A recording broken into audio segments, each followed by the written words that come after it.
Welcome to episode 50 of Engaging Franciscan Wisdom. My name is Sister Michelle Lallier, and I'm your host today.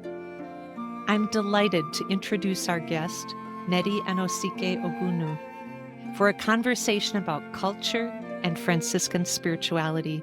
Welcome, Nnedi. Thank you. Thanks for having me here. You're welcome. I'm delighted to have you on the podcast. We met when you came to Minnesota to be a Franciscan community volunteer in 2016, intent in your spiritual quest and in your commitment to service. I look forward to our breaking open some of the rich life story that you bring to us today. So, by way of introduction, you note that your spiritual journey has been a part of you since you can remember, starting with your corrupted ideas of heaven and hell and what it means to do good and live a virtuous life as an 8-year-old. You grew up in Nigeria and your family moved to the United States in 2004, where you started 4th grade that same year.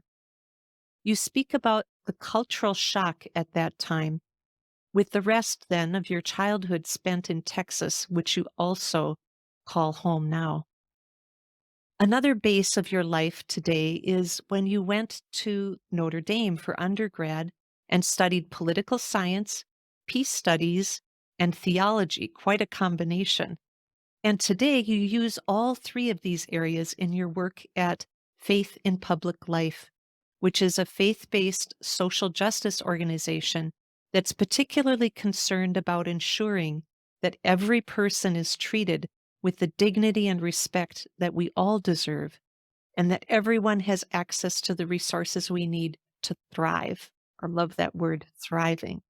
So, what an opening, Nnedi. Let's just continue. I'm so grateful that you'll build on this ground of your life as it's been unfolding, as I've seen it in both grace and beauty. Mhm. So, Nnedi, you Mhm. journeyed from your original home in Nigeria to Texas when you were 9 years old. Can you say more about what the transition to the United States was like for you? Yeah. Thank you for that question and also for having me here. I wanted to repeat that. It's not often I'm asked to talk about my spiritual life, so it's wonderful to be here tonight. My transition to the United States, I feel like it was a slow and painful one. So Mhm. when I was in Nigeria, I was eager to come to the US. I was eager because we'd seen all these images about the US and I was excited to experience all of it. But then when I came, it was much different from what I knew. For example, in Nigeria, it's very communal. Mm. Even where we lived, you know your neighbors, and everyone comes outside in the evening, whether it's talking or playing or doing whatever, and people would cook outside. So it was really, you always saw people around. And then I came to the US and I wondered where everyone was. Mm. Everyone was shut in their home, and it felt lonely, even though I had my family here. Mm. It felt like something big and important was missing, and that was community. And we got integrated into the Nigerian community, and they were our backbone for our transition and all of that. However, we didn't live close with each other, we didn't live close to each other. So it wasn't that compound feeling that we had growing up. So it Mm. was very different. And then school, I faced some racism, um, teachers, administration, students. Like it was just a very hard transition. And I still consider my middle school years part of that transition as Mhm. well. I had the 4th grade. It was like maybe half the year, 4th grade. And then 5th grade, then middle school, and middle school was rough. That was Mm. rough. You're going through so many internal changes, trying to figure out what your feelings are, and everyone is doing the same. So Mm. we're all gonna bump into each other in very unhealthy ways. So a lot of that did happen in middle school as well. So it was just a difficult transition, and I think I caught my stride high school. So it High took a school. yeah. Yeah. Wow. Yet earlier you'd spoken to the culture shock. And when you speak about the change in what it meant to live community, that it was periodic or Mhm. distance relationships rather than, right next to each other and cooking together and playing together. And that's a big difference from a group culture to more individualistic culture. Right, Yeah. Yeah. right. Mhm. I'm glad you survived the transition. Me too. I'm happy to be alive today and thriving because, in those moments, it's so hard to like, it just feels like the problem is you. So Yeah. now that I'm older, I'm able to reflect and see all the factors that just kind of played into the difficulties I was experiencing at the time. Mhm. Mm. Yeah.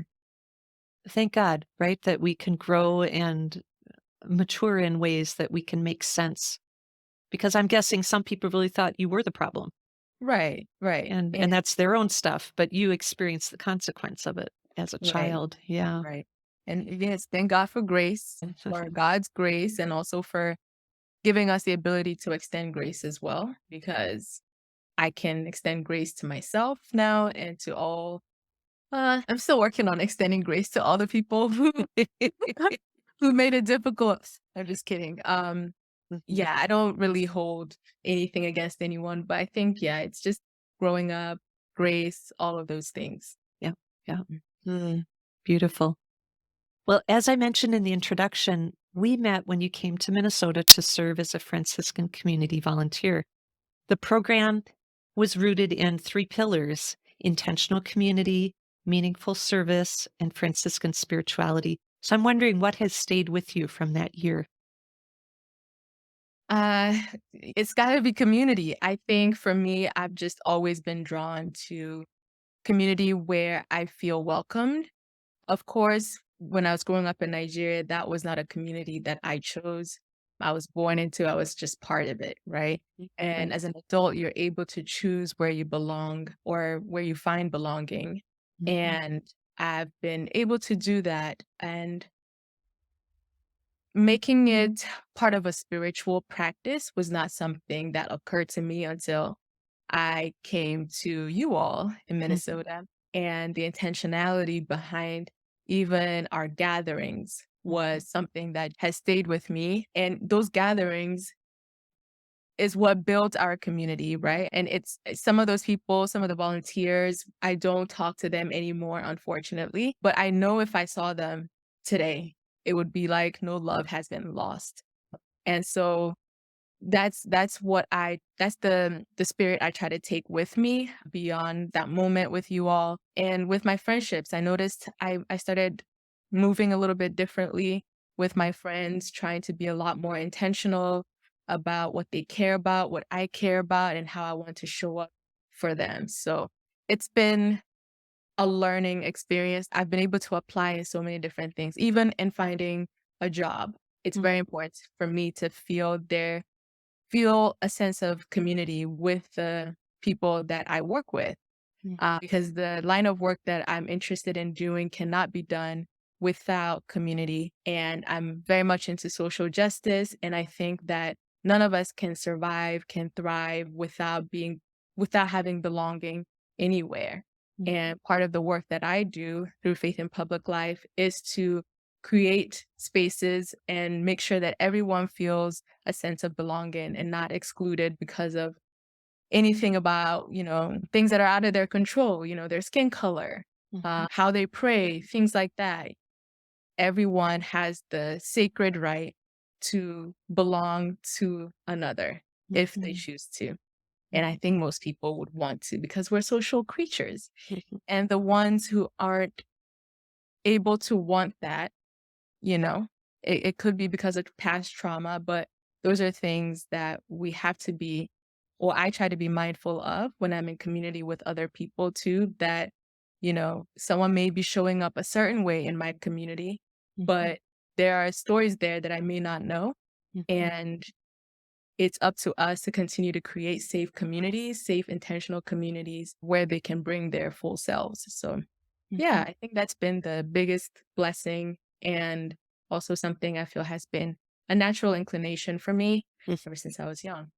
Yeah, yeah. You were received into that Mhm. form of common life. Just before we began the podcast, we were chatting about the Franciscan Sisters of Little Falls and the meaning of sister and kind of chosen family. Do you want to say something about that? Yeah, I think okay, part of the reason I came to Minnesota, Mhm. there's several reasons. One, of course, I wasn't sure what to do outside of my right after college, and I was speaking to a professor who suggested a service here, and I was like, "Oh, I never thought about that. That sounds great." So I looked up volunteer programs, and the Franciscan community came up, and the director was very persistent. And also, I think her confidence in this being the right place for me Mhm. made me trust her in a way that I don't normally trust so quickly. But something I think God was also just working on my heart to be able to receive what she was saying. And then the second reason is because I I had been told almost all my life that I should be a nun. And I think it's just because I had spiritual practice. I had a love for God, and I just enjoyed things like that. So to them, it meant be Mhm. a nun. Mhm. And I always wondered why it wasn't enough that I was a layperson and Mhm. that my love for God was evident, and that all of us should be living a life that is evident of our love for God and our love for one another. Mhm. But I didn't want it to be that I was avoiding it, like, just in case it was my calling, I didn't want it to be that I had become so hardened to that, so resistant to it because of what people had been saying. So Mhm. it gave me the opportunity to come and be with sisters, see what the life was like, and see if there's something that is stirred in me during my time there. And while I was there, I discovered that you all were normal people. Wow, imagine that. We're normal people. I loved life, loved one another. I think the first night there, we played a game, and Mhm. that was the most peace I've felt in a foreign place before, and I Um, knew that I was in the right place. uh, And since then, there was such a strong welcoming. I didn't have to explain certain things. Even though there were cultural barriers, yeah. there was still a willingness and openness to learning about me that felt like this was home, right? Mm. And since then, even when I text you, I'll say, "Hi, sister." I don't say, "Hi, sister Michelle," most of the time because for me, when I get to a certain point with my friends, with my relationships, where I feel like it's almost transcended friendship, I'll call my friends my sisters. Mhm. And so since my time with the Sisters of Little Falls, I call you all sisters, not because of the title, but because I have also taken you as family in a way that I feel like you all have taken me as family. So you all feel like my sisters. And I feel blessed to be part of this community, even though I'm far away. I still feel very much part of it. Thank you, sister. I feel the same way. That's my personal attraction to religious life was resistance. I didn't want it. Thank you very much. I was a farm kid and not really much exposure to religious life, but um, I was intrigued by family and wanted more. And when I discovered a community that was both Franciscan, that's another story, and sisters where it was a quality of relationship that was primary, that was part of the fit for me. So let's continue on that track of your not wanting to deflect a potential call to religious life or to be a religious sister. Because, in fact, when first met you, you went by Anne Anosike.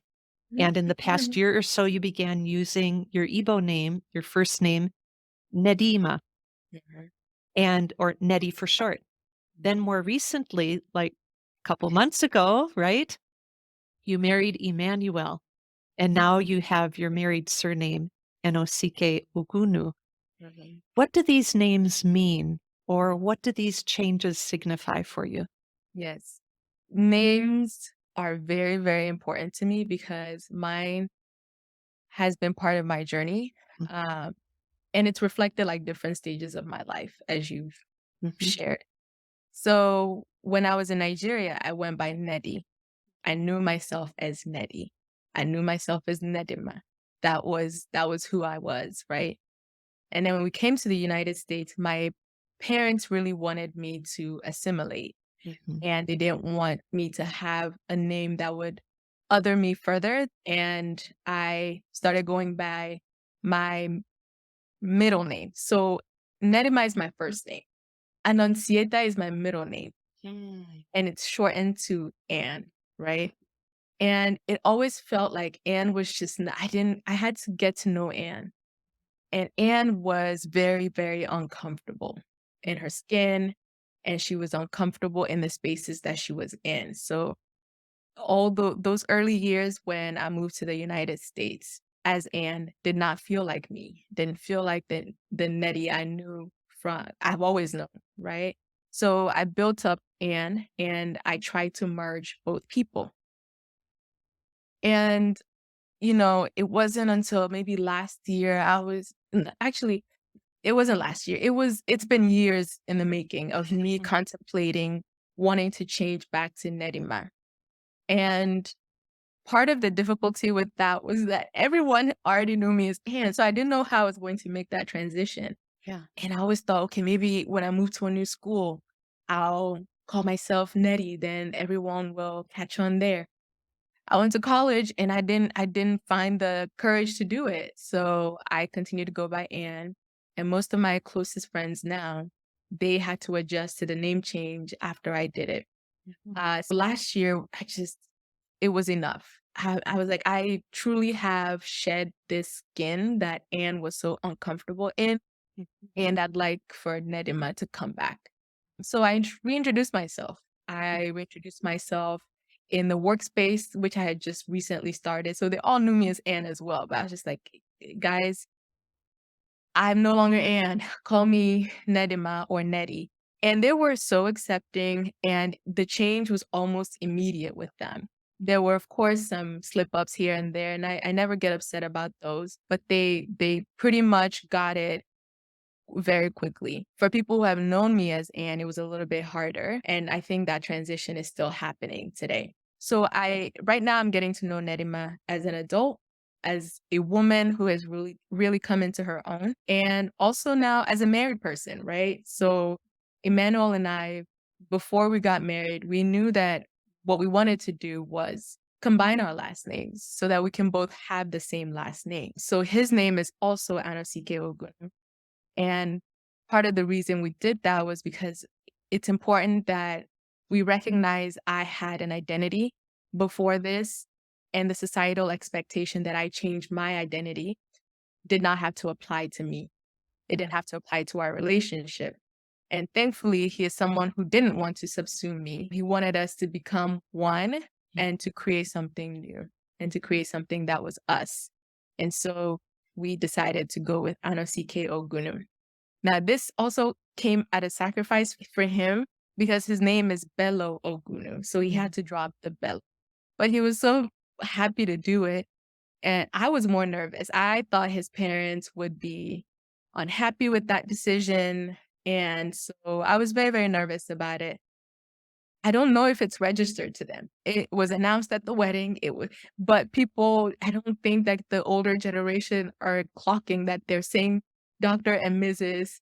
Nedim Emmanuel and Nedima Anosike Ogunu. So right now we haven't had any issues, and it is what it is. So 2 months into marriage, and it's, of course, honeymoon bliss is wonderful. And I don't know who Nedim Mrs. Anosike Ogunu is yet, but I want that person to be someone who is very committed to this marriage, someone who, you know, is able to be there for him in ways that he can't be there for himself.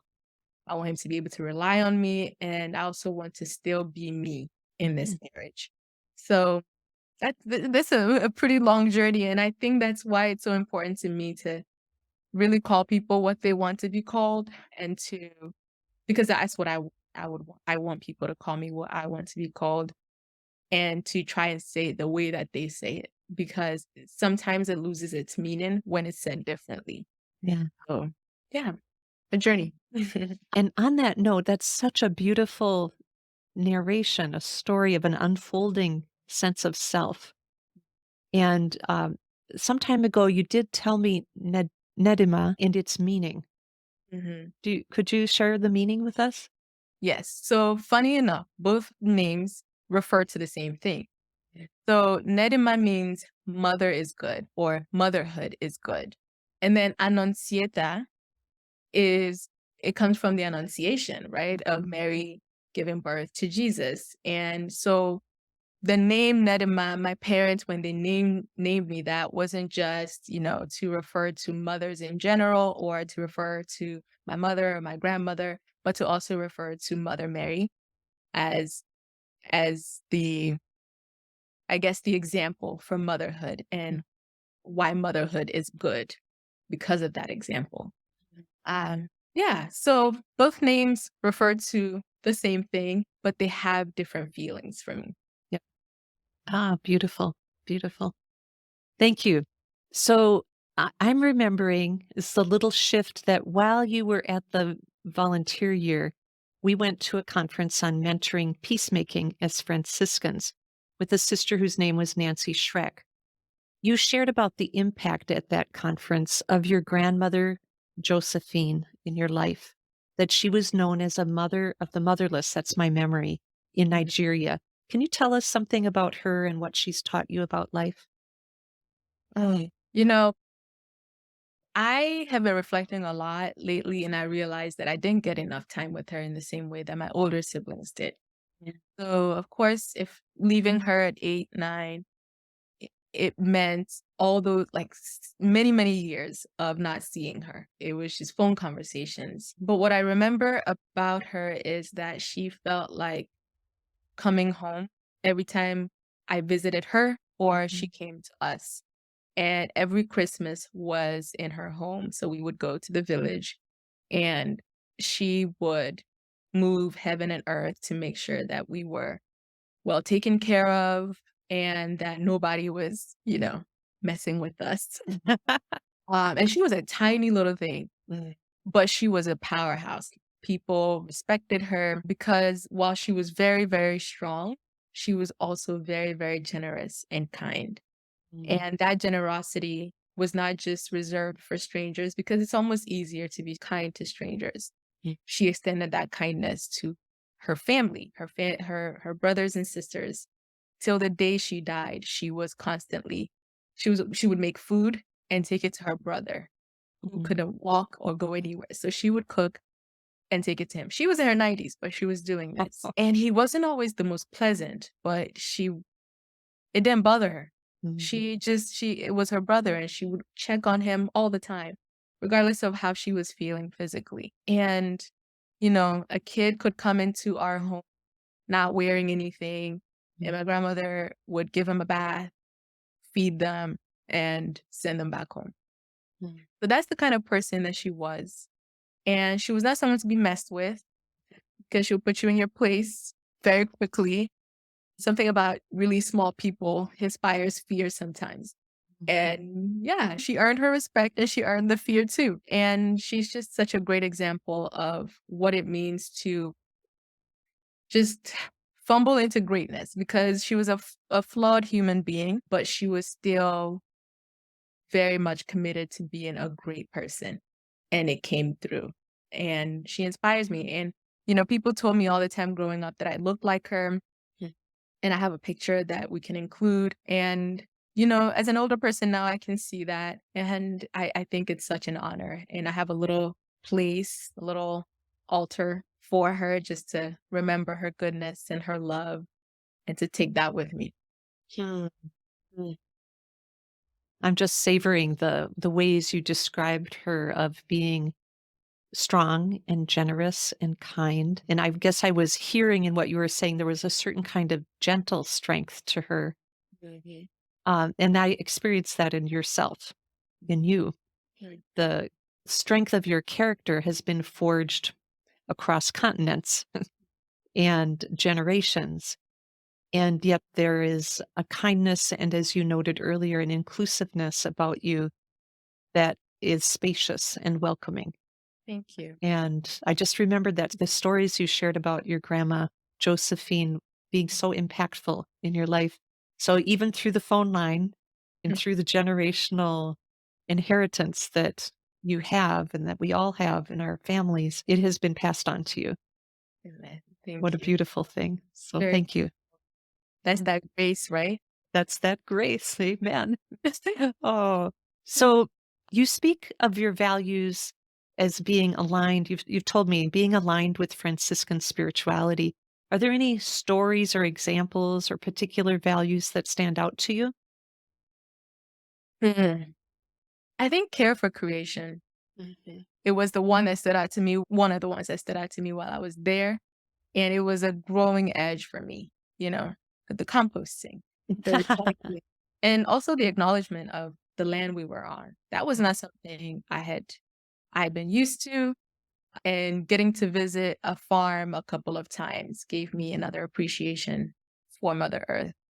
And of course, and people. So creation, care for creation for me is about caring for God's people. And we're all God's people. And caring for God's gift to us, which is earth. And it's also something that moves me in Native American spirituality. And when I was with you all, that's where I was also introduced to Native American spirituality, doing prayers that, you know, recognized our connectedness with earth and also Francis's connection to creation, you know? So that's been both of those things actually. The Native American spirituality and Franciscanism have been a huge part of my spiritual life right now. Like if I'm trying to sleep or meditate, I will put on some Native American flute music. Yeah. And I will listen to their powwows. Anything Native American culture, I like to take it in because I feel there is a resilience there that God has called us to, each and every one of us, and particularly them in the context of the United States, because their land had been stolen from them. And now we're seeing them trying to live in community with the people who have stolen their land, right? Mhm. And that's very challenging. And so anytime an outsider is welcomed to learn or participate in their spiritual practices, I think that is a huge act of grace. And I also think that the expansiveness of their culture and their spirituality is something I see in Franciscan spirituality because it's not just one thing, right? It's a way of life. Franciscan spirituality can be practiced by anyone. You don't even have to be a Christian. You can practice Franciscan spirituality. And so, in my quest to be more in tune with care for creation, of course, my primary focus is with God's people because I feel if we are good to God's people and everyone has the things that they need to thrive and there's no exploitation of people, then there will be no exploitation of Mother Earth.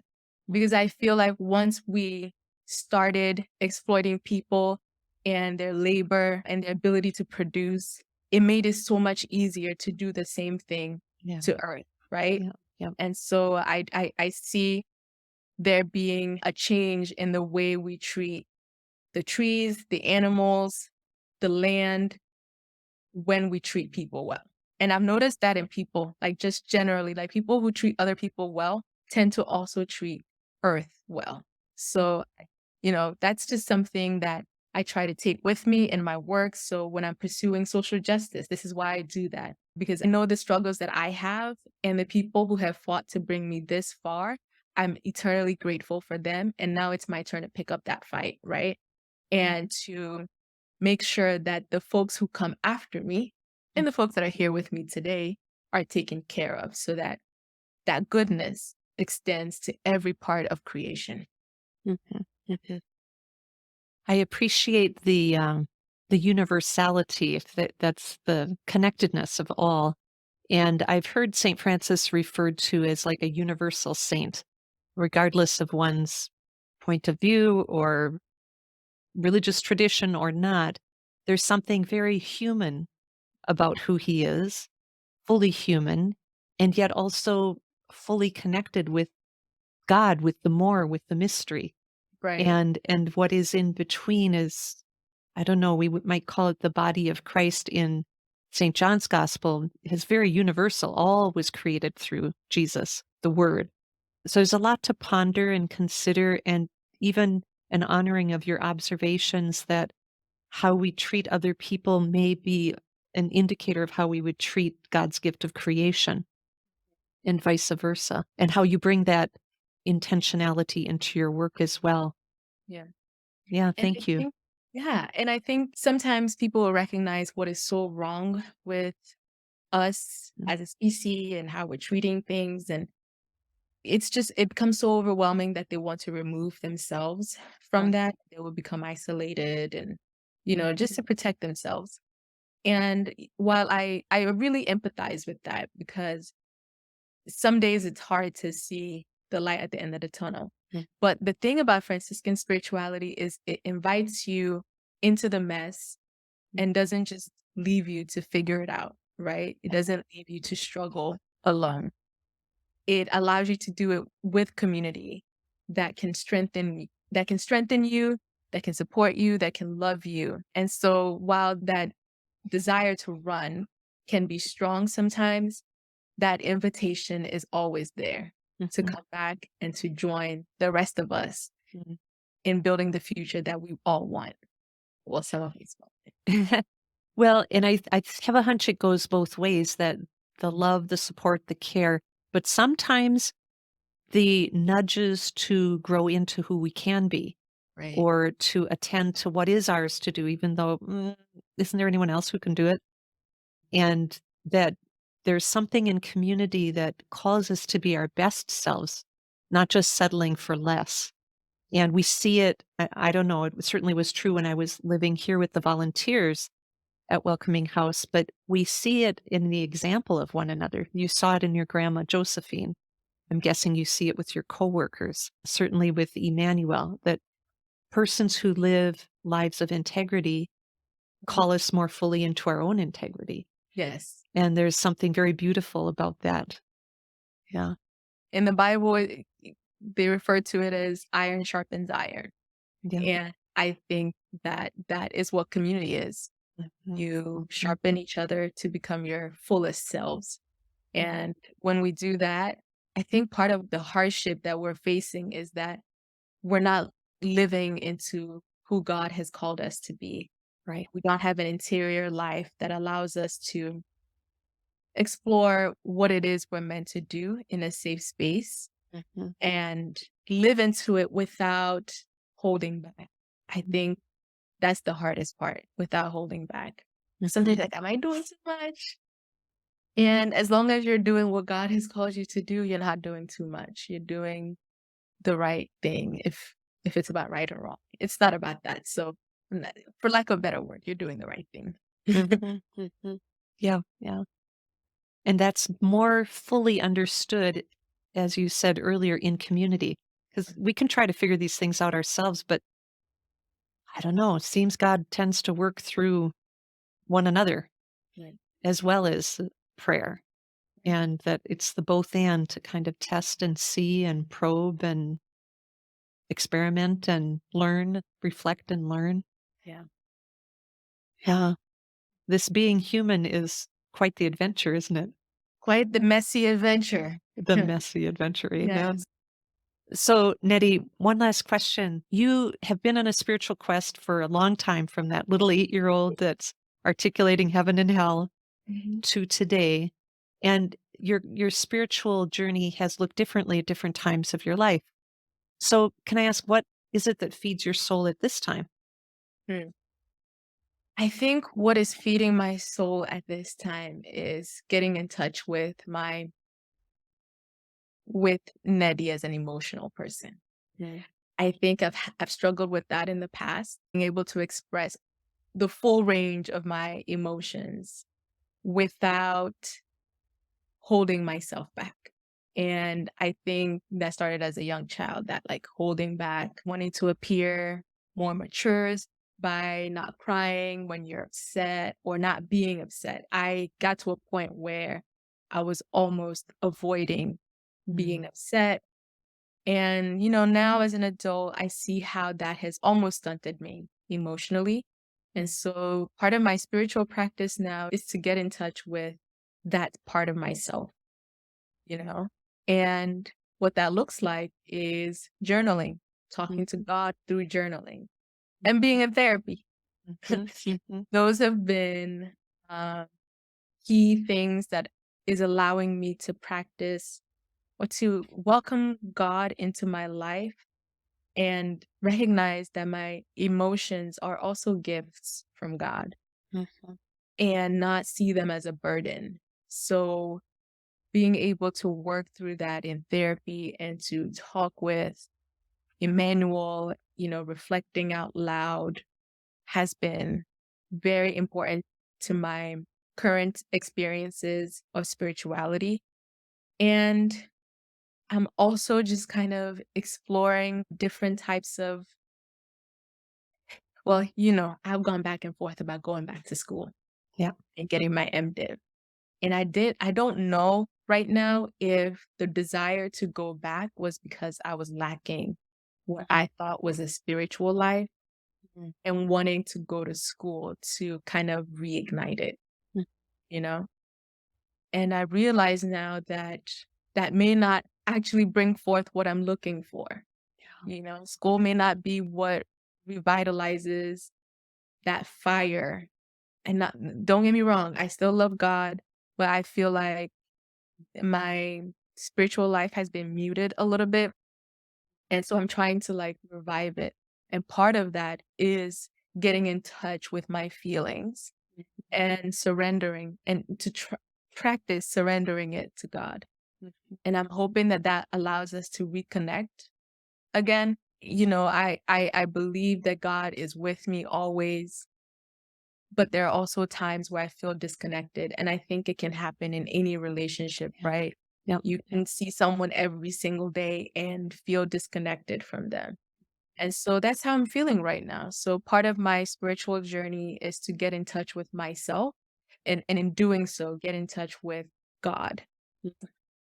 Well, I appreciate your fidelity to the journey when the emotions aren't really there to sustain or support it in a familiar way.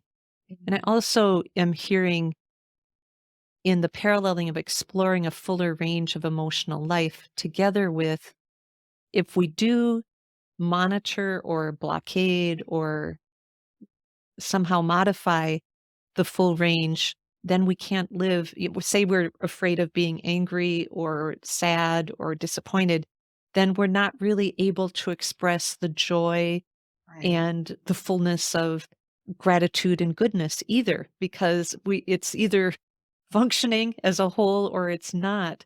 Mhm. And so I hear that struggle and that invitation that somehow entrust the mystery of befriending the fuller life emotionally will open you more fully to your true self that is already in God. And you already know that you are in God. God Mhm. is with you, but to experience it more fully. There's a beautiful phrase, we can put it in the show notes, comes from Thomas of Celano's earliest biography of St. Francis, just written a couple years later after he died. And I'm paraphrasing it at the moment, but it's Francis explored within himself, I'm not remembering the exact word. Francis explored within himself the full range within his heart and Mhm. prepared there a dwelling place for God. Woo! Because if we cut off, well, this isn't holy, I can't do that, then we've just cut God out of that part of being human. Yes. And so to explore the whole and in a sense bless it or bring a sense of God's grace to whatever is there, the traumas, the disappointments, the duplicities, as much as the dreams and the hopes and the compassion, it's all part of being human. Yes. So Mhm. I love that image Mhm. of exploring the range, the corners, the shadows of the human heart, and there preparing a place, a dwelling place for God. I love that as well. And I think part of this conversation has been very helpful for me because it's allowed me to reflect back as well. Mhm. Um, I didn't realize this part about my spiritual journey about, hoping that by exploring the full range of my emotions, I can become more connected to God. I didn't realize that until I started talking and articulating it. I'm like, yes, that is the hope that I have. That Mhm. is what I'm pursuing. That connection with God, that connection with myself. Um, and I can't be comfortable with the humanness of God if I'm not comfortable with my own Mhm. humanness.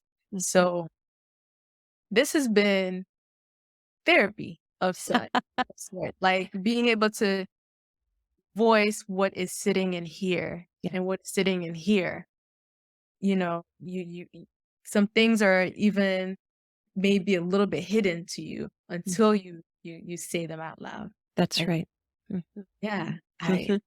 this has been Jesus himself was the Word, and we share, as Christians, believe that we share in that capacity of creating through the Word. The same Spirit moves through us. And so that's one of the gifts that you bring is the capacity to articulate your experience. And so whether you go on for graduate school or not, you have a natural knack in this particular area among many other areas. And putting words to experience that match the actual experience, not from an intellectual place, but a heart place, an integrated place of all of that is a tremendous gift. and I I'm grateful that that gift is available to me and available to everyone. Mm. And while therapy may not be accessible to everyone, for those who it is accessible to, I absolutely encourage it. Just being able to hear a professional and do that work with them to know which voices in your head are telling you the truth and the ones that are telling you the lies. It's very helpful, Mhm. in getting in touch with what is true, what is accurate for you and your experiences. So I would definitely recommend it. It's been an important part of my week so far. Mhm. Mhm. And partnered with that, whether in a formal way or an informal way, your grandma Josephine was informal, perhaps, but the ability to have a spiritual companion Mm. and a spiritual friend, spiritual guide, a spiritual director, they come in different names, but the on the spiritual walk, to be able to have someone accompany us helps mirror back what our experience is, not necessarily from the psychological, but from maybe a more wholesome personal perspective that integrates the spiritual capacity. And partner together, of course, it's wonderful. And at different times, we may need different kinds of accompaniment, but we're not meant, as you said earlier, to be alone. And the journey of self discovery and of growth in relationship with others and with God is a relational happening. So having companions are good, mentors are good, coaches are good, and we need different persons in those circles of care at different times. So this is good because um, I'd just say one more thing as we do really bring it to a close. Is there any further wisdom you would offer those that are hungering for more in their lives? You've already spoken to therapy. Um, I think the other thing I would say is patience. Mm, Be patient with yourself. I think sometimes I get so impatient with not seeing the progress that I expect to see at a certain time. mhm, And there's no formula to this. We're all stumbling and remembering that we're human and you deserve the grace that you extend to other people. So extend that same grace to yourself. mm, Be patient with yourself and work on loving yourself. And part of that is, figuring out what makes you happy, what brings you joy, who brings you joy. So leaning into those things will help you remember who you are.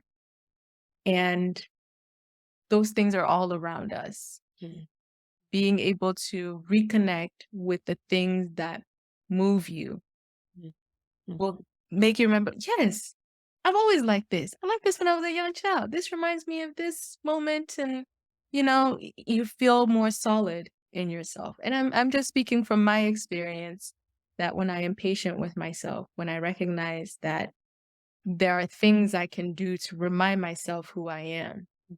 It's important to be affirmed by other people, yes, but it's also important to affirm yourself and to trust in yourself. So working on that definitely helps with your with spiritual practice. Good. Thank you. Thank you for this wide ranging walking through the dimensions of your heart and what's moving you and working you at this time that I'm guessing resonates not only with me, but with many who are going to be listening. What a rich journey you've had thus far. And I hear you in a beautiful alignment with your own personal values and your heritage as a woman of faith, as a woman that has crossed cultures and that is committed in your social work, your social justice work, but also in your spiritual life and in your relational life. Thank you for being who you are and for the gift that you bear just by being who you are. So I want to thank you, Nnedi, for being with us in the podcast today, for your sharing your experience of finding a home within yourself, a home with Franciscan spirituality, a home as you bridged your own Nigerian culture with life here in the States. And I'm deeply grateful for the rich stories and reflections that you've shared that have given us much to ponder and consider. So may God bless you in your continued journey. And once again, thank you. Thank you so much for having me and for those beautiful words. I always enjoy our conversations. So this felt like one of our phone calls. Yes. And I appreciate you making this space for me to feel comfortable enough to share with strangers what it is that is going on in my interior life. So thank you for having me here and for always blessing me with words of affirmation. I feel like you're one of those people who remind me who I am. And I do not take it for granted that you're part of my community and that you're one of my sisters. So thank you so much for the love and always making a home for me. Thank you, Nnedi. Here's hugs to you that we be sisters in arms, in heart, and moving forward. So Amen. God bless you. And you too. Bye. Bye. Thanks to you, listeners, for tuning into the podcast today. I'm looking forward to the next interview in this series on culture and Franciscan spirituality and invite you back for episode 51. Franciscan sister Callista Robinson will speak to her experience as an African American who joined our predominantly Anglo religious community, including her work with the National Black Sisters Conference. Until then, may you be blessed with peace and all good.